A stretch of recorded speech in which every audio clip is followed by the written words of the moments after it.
walladzina tabawwa'ud dar wal iman min qablihim yuhibbuna man hajara ilaihim wa la yajiduna fi sudurihim hajah mimma utu wa yu'thiruna ala anfusihim walau kana bihim khasasah wa may yuqa syuhha nafsihi fa ulaika humul muflihun. Shadaqallahu azim. Jamaah salat subuh yang dicintai oleh Allah, kita bersyukur pada pagi hari ini Allah berikan kita kesempatan untuk bersujud kepada Allah. Tidak semua orang punya kesempatan seperti ini. Kita bersyukur kita masih bisa bersujud kepada Allah, bahwa indahnya hidup kita adalah keindahan kita ketika bersujud kepada Allah Subhanahu wa taala. Salawat serta salam semoga tetap dilimpahkan kepada Rasulullah sallallahu alaihi wasallam. Jamaah sekalian, saat ini kita di bulan apa? Lupa Pak ya. Safar ya. Safar. Sebelum Safar adalah bulan Muharram. Pada bulan Muharram yang lalu tema-tema yang kita bicarakan adalah tentang hijrahnya Rasulullah SAW ke Madinah. Pada bulan Safar ini yang kita bahas pagi ini adalah apa yang dilakukan Rasulullah ketika sampai ke kota Madinah. Jamaah sekalian, Rasulullah begitu nyampe di wilayah ya Madinah itu tidak langsung ke area di mana Masjid Nabawi itu berada, tetapi di area Masjid Quba. Dan disitulah Rasulullah mendirikan Masjid Quba, masjid yang pertama kali di dalam Islam. Dan masjid ini memiliki sebuah keistimewaan. Kata Rasulullah, man tatahhara min baitihi summa shalla rakaatain. Barang siapa yang bersuci dari rumahnya, dari hotelnya, lalu kemudian sholat di Masjid Quba, maka dia mendapatkan pahala umroh. Masya Allah, dapat pahala umroh ya. Nampaknya memang harus sering-sering kita piknik Pak ya. Salah satu destinasi kita adalah Masjid Quba, masjid yang pertama kali dibangun oleh Rasulullah Sallallahu Alaihi Wasallam. Selesai dari Masjid Quba, Rasulullah lalu menuju ke tempat di mana para sahabat itu sudah menanti-nanti. Jarak antara Masjid Quba dengan Masjid Nabawi kurang lebih antara 5 sampai 7 kilo. Tidak terlalu jauh ya. Sini ke rumah saya Pak, nah, yang sudah pernah ke rumah saya ya, Lakar Santri. Jadi nggak terlalu jauh antara Masjid Quba dengan Masjid Nabawi.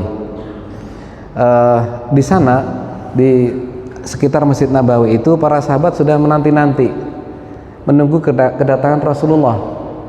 Jadi pagi lihat dari jauh nggak kelihatan gitu ya, sore juga dilihat lagi belum kelihatan. Terus mereka menanti-nanti. Ada yang naik pohon gitu ya, lihat ada enggak gitu ya. Dan begitu kelihatan mereka senangnya luar biasa. Mereka berebut, para umat Islam ya di kota Madinah, untuk rumahnya ditinggali oleh Rasulullah SAW. Mereka ingin rumahnya dijadikan tempat tinggal semuanya ya. Ini salah satu tradisi Arab yang bagus, itu adalah mereka suka ikramud duyuf. Mereka suka memuliakan para tamu, apalagi ini adalah Rasulullah gitu ya, orang soleh, orang baik ya, yang kedatangannya adalah penuh barokah ya Bapak sekalian ya. Jadi kalau ada orang baik, orang soleh, kalau rumah kita didatangi itu mereka merasa, kita juga merasa ini keberkahan yang luar biasa. Imam Ahmad ketika rumahnya didatangi Imam Syafi'i, itu juga merasa alhamdulillah ini didatangi oleh imam besar Imam Asy-Syafi'i. Wah, dikasih makanan yang enak-enak sudah. Bahagia kita ya. Jadi orang soleh itu memberikan sebuah apa Pak? Keberkahan dimanapun orang itu berada. Ya. Nabi Khidir ketika mau naik kapal ditanya oleh pemilik kapal kan, ini siapa aja nih Pak calon penumpangnya gitu ya, dicek satu-satu. Ada Nabi Khidir. Akhirnya oh silakan, gak usah bayar gitu ya.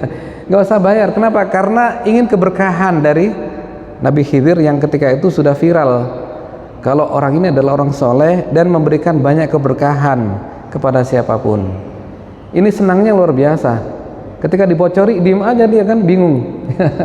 Yang punya ini bingung, kok dibocori ya gitu. Jamaah sekalian, keberkahan dia baru tahu ternyata berkah di balik itu semuanya ya.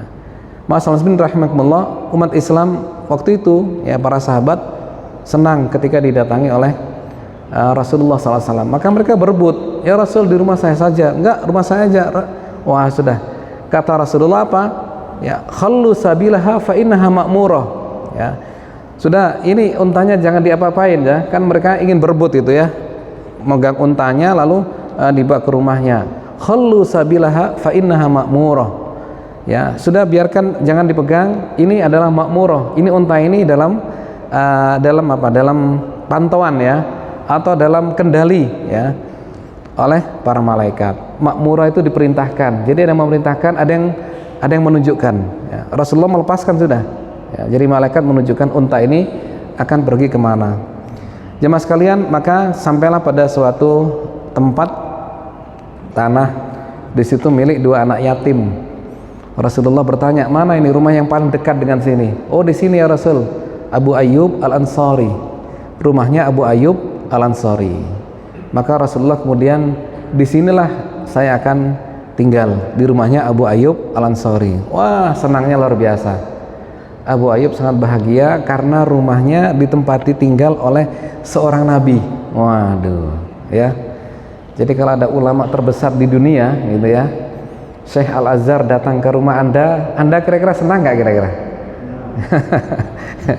Wih, ulama terkenal di dunia kan begitu ya, Syekh Al-Azhar misalkan, atau Syekh dari Imam Masjid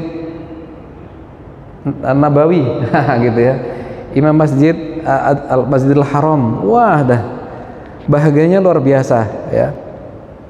Apapun yang dimiliki siap untuk diberikan kepada orang yang sangat mulia itu.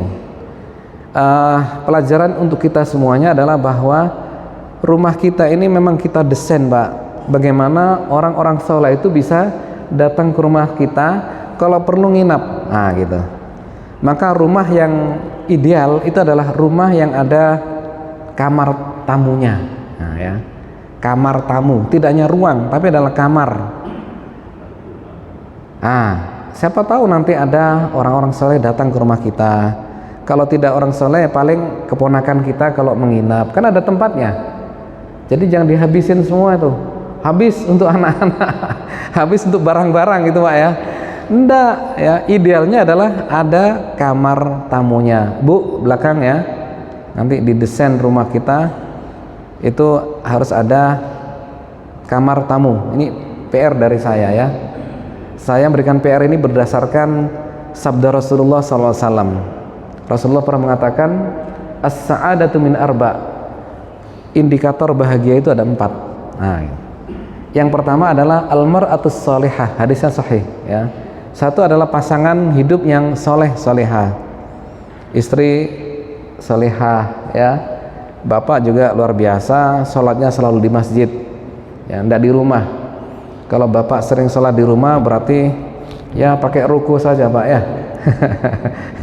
Pakai ruku saja, nggak usah pakai sarung. Kenapa? Karena yang sholat di rumah itu adalah emak-emak gitu ya. Itu solehah namanya gitu ya. Yang di rumah itu adalah ibu-ibu solehah ya. Bapak soleh, maka di masjid gitu. Ibu ingatkan, Pak, bapak ini soleh bukan solehah. Di masjid tempatnya. Jadi pasangan yang soleh solehah, begitu ada keinginan yang positif untuk kontribusi umat, didorong. Nah ini bagus nih ya. Yang kedua kata Rasulullah, al-maskanul wasi', rumah yang luas. Nah ya, memang rumah kita harus luas Pak, nggak boleh terlalu sempit dan habis untuk keluarga kita ya. Kalau ada rencana Bapak Bu ya, mau beli tanah sampingnya didorong ya, itu untuk apa? Kamar tamu ya kan Bu ya, nanti ingatkan Bapak ya. Perlu punya rumah yang luas ya, luas. Al-maskanu al-wasi', ini indikator bahagia nih ya, indikator bahagia. Diperluas rumahnya, atau beli lagi depannya dan sebagainya. Ini nanti PR nih ya, PR-nya. hati-hati ditagih sama ibu nanti di rumah. Ya, rumahnya diperluas, ya, jangan RSS. Nah, itu dulu Pak ya, dulu. Sekarang sudah alhamdulillah ya bisa beli kanan kiri kita, ya. Al-maskan al-wasi, ya, rumah yang luas. Yang ketiga adalah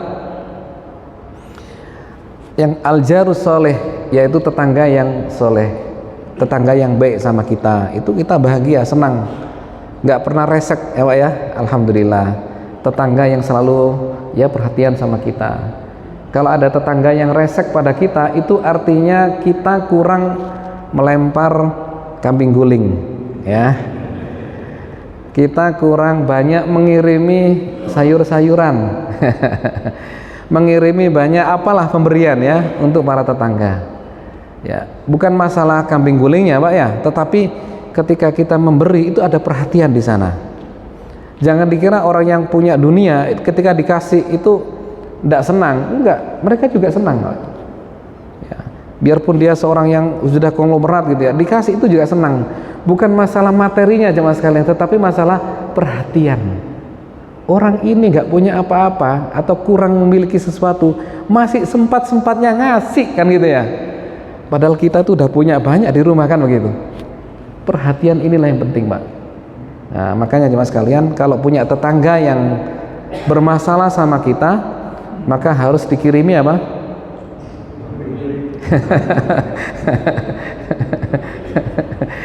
Iya, harus dikirimi kambing guling atau yang semisalnya. Banyak kita kasih rutin tiap bulan. Berapa tetangga kita kasih? Berapa tetangga kita kasih? Udah, kalau Anda punya program sebulan sekali gitu ya untuk para tetangga, saya yakin Pak, enak sudah ya. Enak hidup itu. Ya Pak ya, betul Pak ya? Setuju kira-kira ya? Nanti siap-siap nanti berseliweran nanti di rumah kita, kiriman-kiriman terus ya. Ya, senang, bukan apa-apa, senang. Perhatiannya itu loh Pak, bukan masalah apa, bukan masalah nasinya gitu ya. Perhatian tetangga kepada kita, kan gitu Pak ya. Ya, nasi gini sih kita bisa beli pakai klik datang sendiri kan begitu Pak ya. Bisa, bukan itunya jemaah sekalian. Orang punya perhatiannya itu luar biasa. Ya. Jadi budayakan kita untuk saling memberi kepada kanan kiri kita. Program rutin tiap bulan, ya. Entah 10 atau 40 boleh terserah kita. Ya. Insya Allah ini menjadikan al-jaru as-soleh. Tetangga yang soleh, kita nyaman. Rumah kita lupa nggak dikunci, nggak akan hilang, ya. Insyaallah tetangga siap jaga, dikontak, oh ya siap dijaga, gitu. Jemaah sekalian, yang keempat adalah al-markabu al-hani, al-markab al-hani, kendaraan yang nyaman, ya, kendaraan nyaman. Jadi kalau Anda punya kendaraan motor sudah tahun 70-an, kayaknya ganti itu Pak ya, ganti yang baru, ya. Mobil sudah lama, ganti yang baru. Itu salah satu, bukan apa-apa gitu ya, tetapi adalah itu salah satu indikator dari sebuah kebahagiaan. Bu ya, setuju Bu ya? Ibunya setuju kalau dibelikan Pajero gitu, senang. Oh, hadisnya jelas ya kan ya, sahih. Al-markabul hani Pak ya. Gitu ya. Ini mobilnya sudah panas ini, ganti. Ibunya nanti minta yang baru ya. Baik, jemaah sekalian, itu 4 indikator kebahagiaan. Ini Abu Ayyub adalah orang yang bahagia dalam hidupnya dan hari itu mendapatkan tamu yang istimewa, yaitu Rasulullah Sallallahu Alaihi Wasallam. Jemaah sekalian, kemudian Rasulullah tanya kepada para sahabat, ini tanah milik siapa? 2 anak yatim. Oh ya, kalau gitu kita beli sama-sama. Kita beli sama-sama. Kata pamannya, saya ini yang ngopeni anak 2 ini saya Pak, saya Rasul. Udah nggak usah dibeli, pakai aja, gitu ya. Kata Nabi, enggak, jangan, ini anak masih yatim, dia berhak untuk mendapatkan harta itu. Kita harus bayar itu, kita ganti biayanya. Akhirnya Rasulullah dan para sahabat bersama-sama untuk mengganti tanah yang dibeli itu. Disitulah Rasulullah kemudian membangun Masjid An-Nabawi. Jadi yang pertama kali ya Rasulullah lakukan ketika nyampe di kota Madinah adalah membangun masjid. Ya, bukan membangun rumah Pak ya. Kalau kita ini kan kalau mutasi gimana gitu Pak ya, yang dicarikan rumah dulu Pak ya. Nah, saya nanti tinggal di mana? Apakah enak nggak tempat tinggalnya? Ada makhluk halusnya nggak, kan begitu Pak ya? Ada kendaraannya nggak? Seringkali adalah masalah tempat tinggal. Padahal Rasulullah ketika nyampe ke Madinah adalah masjid. Sebelum bangun rumahnya itu masjid duluan Pak. Ini memberikan pelajaran pada kita semuanya, kalau kita itu pindah rumah ya, atau mutasi ya, barangkali ada yang ASN ya, mutasi dimanapun, maka pastikan kita itu dekat dengan masjid ya. Kalau kita bisa bangun oke lah, tapi kalau tidak ya paling tidak tempat tinggal kita itu dekat dengan masjid. Yang dipikir itu masjid oleh Rasulullah SAW. Betul ya? Kita juga sama nih, apa yang kita pikirkan adalah masjid, dekat dengan masjid. Kalau dekat dengan masjid kan enak, sholatnya gampang ya kan. Nah, kalau jauh kan wah, Anda bisa bayangkan kalau rumah kita 1 kilo dari sini, waduh ya, belum tentu anak kita itu mau berangkat tiap hari ya, anak kita ya gitu. Maka jamaah sekalian, tempat yang paling ideal bagi rumah adalah dekat dengan masjid. Rasulullah sampaikan al-jar qoblad dar, al-jar qoblad dar. Anda sebelum membangun sebuah rumah, Anda lihat kanan kirinya ya gitu ya. Jar itu tetangga. Kalau Anda tetangga dengan masjid, luar biasa gitu ya. Kalau tetangganya banyak maksiat wilayah itu gitu ya, wah jangan, hati-hati, anak kita nanti akan terbawa dengan kemaksiatan orang di wilayah itu. Jadi al-jar qoblad dar, lihat kanan kiri sebelum Anda membangun sebuah rumah. Ini pentingnya bagaimana kita memilih lingkungan yang baik, dan lingkungan terbaik adalah masjid ya. Oke, jadi insya Allah tanah-tanah dekat masjid insya Allah akan semakin naik harganya Pak ya, amin. Karena apa? Karena banyak orang kepingin tinggal di dekat masjid. La sholata li jaril masjid illa fil masjid. Tidak ada sholat bagi orang yang bersebelahan dengan masjid kecuali dia harus di masjid. Nah gitu Pak. Sehingga 5 waktu enak kan, enak kalau dekat ya, tinggal lompat aja kan gitu ya gitu. Kalau dapat tamu banyak, nggak cukup rumahnya, bisa geser ke masjid. Ini untuk umat ya, siapa aja boleh. Ya itu banyak diantara keuntungannya begitu. Ya jemaah sekalian, lanjut. Jadi betapa pentingnya masjid bagi kita semuanya. Rasulullah mendirikan itu dulu. Waktu itu hadapnya ke Palestina Pak ya, ke Masjidil Aqsa. Masjidil Aqsa. Masjidil Aqsa itu berlawanan dengan ke Ka'bah Pak ya. Jadi Anda ketika lihat Masjid Nabawi ya, itu dulu hadapnya adalah ke sana gitu. Lalu setelah itu pindah ke yang sekarang ini, ke Ka'bah gitu. Jadi posisi imam ketika itu bukan di situ. Posisi kamarnya Nabi dengan dan istrinya gitu ya, dan istrinya itu dulu tidak di depan, dulu di belakang. Hadap sana gitu ya, di sana kamar Rasulullah SAW. Jadi depannya sana, paling belakang sebelah kanan itu, disitulah rumah Rasulullah. Posisi di belakang. Begitu pindah ke mana? Ya ke Ka'bah gitu ya. Maka jadi kamar Rasulullah pas di depan ya, di depan, lurus dengan mimbar Rasulullah SAW. Dan memiliki banyak kelebihan ya. Banyak kelebihan. Salat di Masjid Nabawi itu 1000 Pak ya, 1000 lebih baik ya, ka'alfi salatin ya. Jadi lebih baik daripada 1000 salat di masjid yang lain gitu. Kalau Masjidil Haram 100.000, Masjid Nabawi 1000, Masjidil Aqsa 500 kali lebih baik. Tanah suci kita 3 Pak, betul ya, Mekah, Madinah, sama Al-Aqsa. Ini Al-Aqsa ini PR kita semua ini. Jadi kalau ada orang bicara masalah Al-Aqsa, itu tidak hanya Tidak hanya urusan orang Palestina, Pak, tetapi urusan umat Islam sedunia. Ya, karena apa? Karena satu di antara tanah suci kita, Al-Aqsa.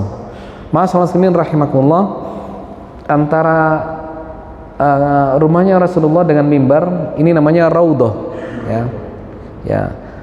Ma baina baiti wa mimbari raudhatun min riyadil jannah. Antara rumahku dan ya mimbarnya Rasul, ya, itu adalah raudhatun min riyadil jannah, adalah raudhah yang menjadi sekarang ya orang berebut ya di sana, ya, karena itu salah satu fasilitas surga yang Allah berikan di dunia. Nah, kenapa demikian? Karena Allah akan angkat nanti di surga, ya. Jadi fasilitas surga yang Allah jadikan ini bisa dirasakan oleh umat Islam. Doa-doa dikabulkan di sana. Full sekarang, kalau 2 kali masuk kayaknya susah karena sudah dijata, Pak, pakai tasrih, namanya tasrih. Kalau dulu kan ada enak kapan aja bisa masuk gitu ya, sekarang pakai tasrih, ada izinnya gitu ya, ada aplikasinya, hanya punya kesempatan 1 kali untuk masuk ke situ. Untuk 2 kali gimana Ustaz? Ya bisa, tapi agak apa ya, agak rekoso dikit gitu ya, harus izin ini dan sebagainya, bisa ya. Jadi jatahnya memang 1 kali sehingga ngantri panjang gitu ya. Oke, intinya Pak, doa di sana, doa-doa di sana dikabulkan oleh Allah, mudah dikabulkan oleh Allah Subhanahu wa Ta'ala. Sekarang sudah mulai pada berangkat ini ya, nggak ada salahnya ada titip doa, ya. Ya Allah, titip doa, WA aja ke teman-teman yang berangkat ini, titip doa ya, semoga dapat jodoh untuk anak saya, bapaknya nggak usah deh. Sudah tua. Untuk anak aja gitu. Jemaah sekalian, boleh titip doa, itu boleh ya, titip doa itu boleh, nggak dilarang. Ma'asyiral muslimin rahimakumullah, raudhatun min riyadil jannah. Waktu itu luasnya Masjid Nabawi itu hanya 30 kali 35. 30 kali 35. Kayaknya mirip-mirip seperti ini, Pak, ya. Ini berapa tembok-tembok ini? Pak Insinyur tahu ini ya. Iya. Jadi hanya 30 kali 35, Pak. Ya. Artinya nggak begitu besar ketika itu. Kan pasti awal ya. Batas-batasnya itu di sana ada tiang yang paling atas ada warna hijau. Ya, Anda kalau di raudhah paling depan ada tiang-tiang paling atas ada warna hijau. Itu batas-batas Masjid Nabawi pertama kali. Ya. Tiangnya sampai sana gitu ya. Terus kelihatan itu tiang-tiang itu. Yang atasnya ada hijaunya. Jadi warna saja itu ada ceritanya di sana itu, Pak. Ya, nggak hanya ditengok-tengok aja gitu, enggak, tapi ada ceritanya. Semuanya ada ceritanya, ya. Tulisannya ada ceritanya, warnanya ada ceritanya. Itu batas-batas Masjid Nabawi pertama kali zaman Nabi. 30 kali 35. Ya, tidak terlalu besar waktu itu karena masih beberapa orang ya. Nanti kemudian dibesarkan sampai sekarang ya, alhamdulillah. Kita keliling sekali aja alhamdulillah berkeringat, ya kan? Keliling sekali berkeringat, tapi pahalanya besar, Pak, ya. Oke, jamaah sekalian, itulah Masjid An-Nabawi. Waktu Masjid Nabawi ketika itu, ya, tingginya cuma 3,5 meter, 3,5, 1, 2, 3, kayaknya sama seperti ini, mirip-mirip ya. Hanya pagar, kan era ketika itu nggak seperti kita ya, hanya pagar, lalu kemudian atasnya dikasih pelepah kurma. Jadi gentengnya itu pelepah kurma. Soft pertama dan soft terakhir gitu. Soft pertama, kedua, ketiga untuk laki-laki, paling belakang adalah untuk para ibu-ibu gitu. Jadi para ibu-ibu itu ada yang terbiasa untuk sholat jamaah ya, sebagian ya, nggak semuanya, sebagian mereka sholat jamaah seperti kita ini, ibu-ibu di belakang. Ma'asyiral muslimin rahimakumullah, yang dikerjakan Nabi ketika sampai di Madinah ada 3 tadi. Satu adalah binaul masjid, yaitu membangun masjid. Yang kedua adalah at-ta'akhi bainal muhajirina wal ansar, yaitu mempersaudarakan orang-orang muhajirin dengan ansar. Ya, ini dengan ini, semuanya begitu, Pak. At-ta'akhi ini adalah satu di antara cara kita di dalam mensolidkan umat. Rasulullah sebelum ke Madinah itu juga sudah at-ta'akhi di Mekah, Pak. Di Mekah itu sudah mempersaudarakan antara Umar dan Abu Bakar, ya, dipersaudarakan di Mekah. Abdurrahman bin Auf dengan Utsman, nah, sama-sama pengusaha ini ya, dua-duanya nih ya, dipersaudarakan, ya. Dan yang lainnya juga sama. Ketika ke Madinah, maka dipersaudarakan dengan orang-orang Ansor, orang-orang Madinah, kaum Ansor, ya. Jemaah sekalian, banyak ya diceritakan di dalam kitab sirah, termasuk kitab ini gitu ya, bab masalah mempersaudarakan dengan orang-orang di Ansor ini. Satu di antara yang dipersaudarakan dan sering diceritakan orang adalah Abdurrahman bin Auf. Abdurrahman bin Auf itu dipersaudarakan dengan Sa'ad bin Rabi di Madinah. Dan Sa'ad bin Rabi ketika dipersaudarakan itu, dia mengatakan, wahai Abdurrahman, tanah saya luas, silakan kita bagi dua. Rumah saya juga luas, kita bagi dua, gitu ya. Bayangkan ya, luar biasa ini. Ini nggak ada hubungan darah, tapi adalah hubungan Islam, jemaah sekalian. Begitu sangat dekatnya mereka. Persaudaraan Islam itu lebih dekat daripada urusan keluarga, gitu Pak ya. Dengan keluarga aja belum tentu begitu Pak ya. Tapi dengan sesama muslim, ya Allah ya, rumah silakan kita bagi dua, seperti itu ya. Insya Allah di Gunung Sari juga ada, insya Allah ya, amin, saya doakan amin. Amin. Iya, saya dipunya ruas di kampung gitu ya, separuh nanti untuk pesantren, nah separuh untuk nanti anak-anak saya kalau butuh apa-apa di sana gitu. Jadi separuh untuk kontribusi Islam, separuh lagi ya biarkan untuk warisan anak-anak kan gitu. Nggak ada salahnya ya. Ini namanya keberkahan Pak, keberkahan. Kalau itu nanti berkembang bagus kan senang anak kita juga kan ya, yang tinggal di sampingnya juga bahagia, berkah ya, berkah.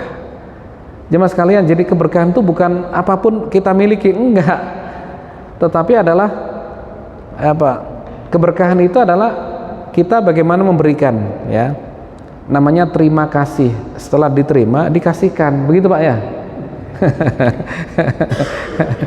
Ini kan titipan Allah semua ini, lillahi ma fis samawati wal ard, milik Allah lah semua yang di langit dan di bumi. Jadi SHM kita itu titipan semua itu, isi rekening juga kita juga titipan dari Allah. Maka kita terima kasih kepada Allah setelah diterima dikasihkan gitu Pak ya, namanya terima kasih gitu. Nggak salah insya Allah bahasa kita ya, insya Allah. Jamaah sekalian, itulah Sa'ad bin Rabi ya, semangat itu yang menjadikan kita bahwa kalau dengan saudara nggak usah ribut, nggak usah pusing, urusan dunia kita siap kasihkan. Jadi kalau ada orang rebutan di keluarga kita, udah kasih aja sudah. Allah Maha Kaya kan gitu Pak ya, Allah Maha Kaya, bisa mendatangkan dengan segera begitu apapun yang memang Allah kehendaki. Yakin Pak, orang yang mau ya mengalah urusan dunianya, Allah kasih ya gantinya yang berlipat-lipat. Kalau Anda masih belum yakin, maka berarti belum husnudzon kepada Allah, betul kan? Nah, maka kita berusaha, kita ini berusaha berhusnudzon kepada Allah, bahwa dunia ini milik Allah. Kalau ada apa-apa kita mengalah Pak ya dengan saudara kita, teman kita, tetangga kita dan sebagainya, nanti yakin Allah pasti akan ganti. Kalau di dunia alhamdulillah, kalau di akhirat pasti diganti. Nah gitu ya, tergantung apa keikhlasan kita masing-masing. Semakin kita ikhlas, maka semakin ya akan mudah kita mendapatkan gantinya ya. Meskipun nggak perlu berharap, Pak ya. Dalam surat Al-Mudaththir, wala tamnun tastakthir, jangan Anda memberi berharap untuk mendapatkan lebih banyak, nggak boleh itu. Tak kasihlah kepada teman kita kan itu ya, semoga dia ngasih saya, itu namanya sogok. Ya Pak ya. Atasannya dikasih hadiah gitu ya, semoga dikasih yang gede, itu namanya suap. Jadi kalau ngasih tidak boleh berharap yang lebih banyak. Wala tamnun tastakthir ya, wala tamnun tastakthir, surat Al-Mudaththir. Jangan Anda memberi untuk berharap mendapatkan lebih banyak gitu. Udah kasih, udah selesai, sudah gak usah dipikirkan, gak usah terlalu dipusingkan. Lah Ustadz, setelah kita kasih itu loh, dia pakai ini dan urusan dia makainya, kan begitu Pak ya. Kita nggak ada urusan dipakai untuk apa, intinya adalah sudah kita kasihkan, dia nggak bisa, nggak punya, kita kasih, begitu. Ma'asyiral muslimin rahimakumullah. Lanjut ya, betapa mereka para sahabat itu sangat dekat di antara mereka dan saling memberi, bukan saling mengambil. Nah ini ya, betul ya, saling memberi bukan saling mengambil, saling berlapang karena dadanya lapang ya. Kalau ada orang yang tidak saling memberi maka dadanya sempit, perlu dilapangkan. Diperluas dadanya itu ya, kurang lapang dada, nah gitu ya, maka harus berbesar hati, berbesar apa yang kita berikan pada orang lain. Itu para sahabat. Kalau dengar ini semua, insya Allah kasus-kasus di pengadilan agama semoga berkurang ya. Kasus rebutan tanah itu ya, ada warisan di sana, semoga berkurang ya. Karena kasus itu terus naik Pak, karena memang tidak semua orang itu ngaji gitu, sehingga ada rebutan masalah warisan, masalah apa, itu karena kurang ngaji ya, kurang belajar tentang sejarah para sahabat dan Rasulullah. Perlu belajar di Masjid Gunung Sari ya, supaya tidak perlu rebutan gitu ya. Kenapa Anda rebutan? Udah kasih aja lah gitu. Biasalah kadang-kadang sejengkal tanah ada yang kepakai itu Pak ya. Ya sudahlah, kalau memang nggak mau ganti ya sudah kan itu. Allah Maha Kaya, yakin kita husnudzon pada Allah, pasti Allah memberikan sesuatu yang lebih baik itu semuanya. Ta'akhi, mempersaudarakan. Innamal mu'minuna ikhwah, bersaudara. Maka kita dengan saudara kita tidak boleh terlalu kenceng Pak ya, nggak boleh terlalu kenceng. Kita harus ruhama'u bainahum. Rasulullah begitu, asyidda'u alal kuffar ruhama'u bainahum. Nah begitu ya. Kalau dengan orang-orang non muslim kita tegas, lakum dinukum waliyadin. Tetapi kalau sesama muslim, ruhama, kasih sayang gitu. Jangan dibalik, maaf ya, jangan dibalik. Sesama saudara muslim kencengnya luar biasa, wah gitu ya, wes. Dipersoalkan ini dan itu, sedikit-sedikit dipersoalkan. Sesama muslim kenapa mempersoalkan? Sudahlah, maaf, berikan maaf ya. Maaf itu dikedepankan jamaah sekalian, itu bab maaf, belum bab masalah care gitu ya, belum bab masalah peduli. Ada maaf, ada care ya. Kalau maaf ya sudah, selesai sudah kan gitu, nggak perlu kita persoalkan. Sesama muslim kenapa kita ribut kan gitu. Apalagi care itu berarti saling support, begitu.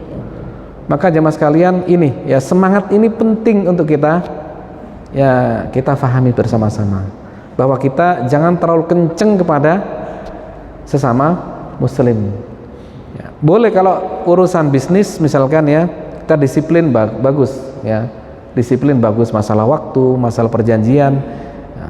Tetapi dalam hal-hal tertentu kita harus tahu ini saudara kita ya, bahwa kita harus menjaga hubungan persaudaraan agar tidak lepas ya. Kan repot kalau ada ribut lalu lepas malah dengan non muslim lo kan gitu. Mereka akhirnya ruhama ya, dengan orang non muslim, tidak ruhama dengan sesama muslim. Nah ini masalah ini ya, ruhama dengan non muslim. Nah ini gak masalah sih sebenarnya gitu Pak ya, gak masalah.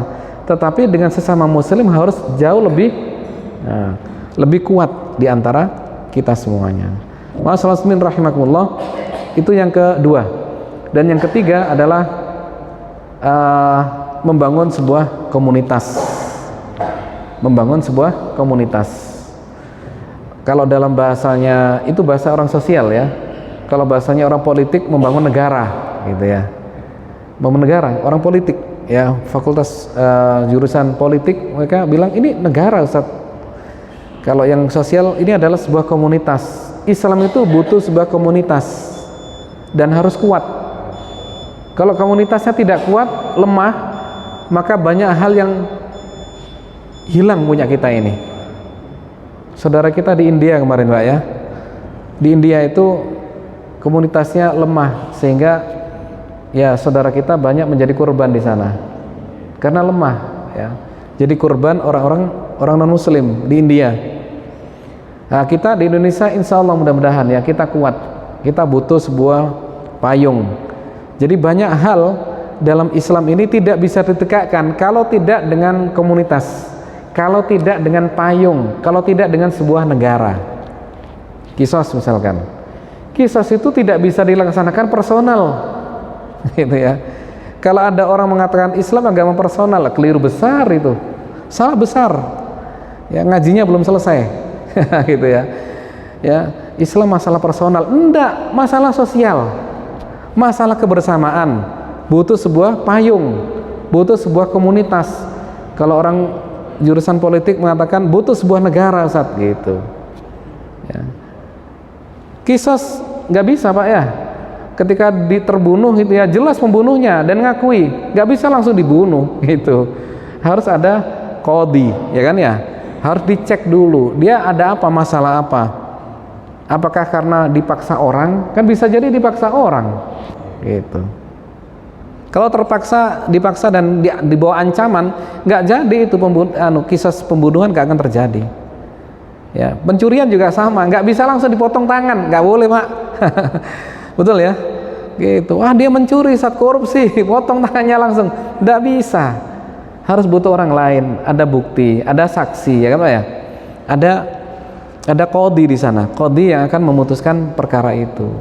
Jadi Islam bukan agama personal. Sekali lagi Pak ya, Islam bukan agama personal, Islam adalah agama kebersamaan kita semuanya. Dan masih banyak bab-bab yang lain, nggak mungkin kita hanya melibatkan hanya personal. Nikah, ayo, apakah personal? Enggak lah. Kalau nikah personal itu namanya apa Pak? Nggak perlu saksi, nggak perlu wali Pak ya. Bahaya itu. Bahaya. Ya, nikah itu masalah sosial, betul kan? Harus ada saksi, ada wali, nanti ada walimah kan begitu Pak ya? Menghadirkan tetangga sebelah, biar kalau boncengan nggak dicurigai kan gitu Pak ya? Gitu. Bukan masalah personal. Nah itulah yang dibangun oleh Rasulullah ketika sampai di kota Madinah. Maka kita perlu sebuah komunitas yang kuat, yang solid, ya, yang saling mendukung, dan apapun yang bisa kita lakukan, banyak hal-hal yang harus dipayungi ya. Selama ini yang sudah ada payungnya bab masalah pernikahan, alhamdulillah ya Pak ya. Bab masalah warisan juga sudah ada payungnya. Nanti insya Allah yang lain-lain juga akan muncul payung-payung lainnya yang bisa melindungi atau menjalankan komunitas ajaran-ajaran Islam secara total ya. Kalau di negara Arab jelas ya, sehingga totalitas, namanya Kisos, kan ada Masjid Kisos Pak ya. Anda sudah lewat ya, Masjid Kisos di Jeddah. Pernah lihat belum? Maksud saya proses itu pernah lihat belum? Gitu ya. Itu harus dihadiri orang banyak. Nggak boleh Kisos itu diem-diem, nggak ada ceritanya itu. Ya, sembunyi-sembunyi kemudian al-gujunya memberikan, nggak ada, harus dihadiri orang banyak. Supaya apa? Supaya menjadi pelajaran bagi orang lain. Gitu. Misalkan tangannya dipotong misalkan, itu kan mencegah dari sekian banyak tangan yang lainnya untuk terpotong, betul Pak ya? Kalau nggak dilihat orang banyak Pak, wah sudah, maka muncul banyak orang-orang yang pencuri-pencuri berikutnya yang akan mengambil. Itu hikmahnya kenapa harus dilihat orang banyak begitu Pak. Kan gimana kalau orang konglomerat duitnya banyak sekali tapi tangannya nggak ada, kan jadi gimana ketika lebaran gitu Pak ya? mau salaman pakai apa kan begitu. Jadi takut semua itu, mencegah para konglomerat yang lainnya tidak ingin seperti orang itu. Nah begitu ya, dia sukses dunia tetapi nggak punya tangan, itu aduh sudah ya luar biasa. Mencegah yang lainnya. Jadi bab pencegahan ini lebih penting Pak ya dia. Pencegahan ini lebih penting. Itulah kenapa harus dilihat oleh orang banyak. Semoga Anda sekali-kali nanti bisa lihat Pak ya, nggak tega tat. Sudah kalau nggak tega ditutup matanya. Jemaah sekalian, itu 3 hal yang Rasulullah lakukan: binaul masjid, at-ta'akhi bainal muhajirina wal ansor. Kelebihan orang-orang ansor ya, sehingga dalam sebuah hadis itu disebutkan bahwa hubbul ansor, diantara tanda keimanan seseorang itu adalah hubbul ansor, mencintai orang-orang ansor, orang di Madinah yang mereka menjadi penolong ya bagi saudara-saudara kita yang datang dari Mekah, termasuk penolong Rasulullah SAW. Jadi ngayomi mereka itu. Makanya rasanya kita kalau datang ke Madinah itu kan tenang, enak gitu Pak ya. Hati itu terasa sejuk gitu ya berada di sana itu. Karena tabiatnya orang-orang Madinah itu ngayomi gitu ya. Ngayomi, mensupport dan sebagainya. Itu tenang hati kita itu. Mekah apa enggak tenang? Mekah juga tenang, tetapi memang suasananya suasana bisnis di sana Pak ya. Dari dulu memang ya biasalah, kan itu masalah bisnis.